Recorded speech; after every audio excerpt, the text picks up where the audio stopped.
સિનોર તાલુકાના સાદલી મુકામે આવેલી મનન વિદ્યાલય ખાતે 80મા સ્વાતંત્ર્ય દિનની આન બાન અને શાન સાથે ઉજવણી કરવામાં આવી હતી, જેમાં ઇન્ચાર્જ સરપંચ સંકેત પટેલના હસ્તે ધ્વજવંદન કરવામાં આવ્યું હતું। જેમાં સાદલી ગ્રામ પંચાયતના ઇન્ચાર્જ સરપંચ સંકેત પટેલના હસ્તે ધ્વજવંદન કરવામાં આવ્યું હતું। ધ્વજવંદન બાદ શાળાના વિદ્યાર્થીઓ દ્વારા દેશભક્તિના ગીતો સાથે સાંસ્કૃતિક કાર્યક્રમો રજૂ કરવામાં આવ્યા હતા।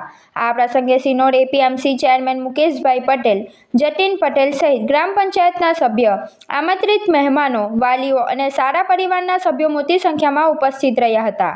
કાર્યક્રમને સફળ બનાવવા બદલ મનન વિદ્યાલય સાદલીના મેનેજિંગ ડિરેક્ટર યશ પંડ્યા અને આચાર્ય અમીષાબેન પંડ્યાએ શાળા પરિવારના તમામ સભ્યોનો આભાર વ્યક્ત કર્યો હતો। અમે અલગ અલગ કાર્યક્રમો કરીને આપણો જે રીતના દેશ આઝાદ થયો હતો તેની એક અનુભૂતિ વિદ્યાર્થીઓએ આવેલા મહેમાનો તેમજ અમારા સ્ટાફગણને આપી હતી, જેમાં મારા વિદ્યાર્થીઓ દ્વારા સૌપ્રથમ તો ધ્વજવંદનનો કાર્યક્રમ કરવામાં આવ્યો, જેમાં અમે વંદે માતરમ અને રાષ્ટ્રગીત બંને કર્યું હતું। ત્યારબાદ પરેડ કરવામાં આવી।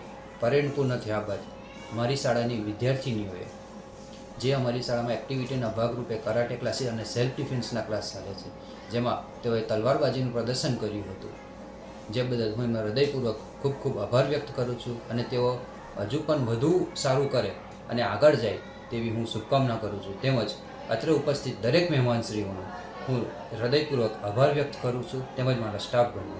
જય હિન્દ, જય ભારત।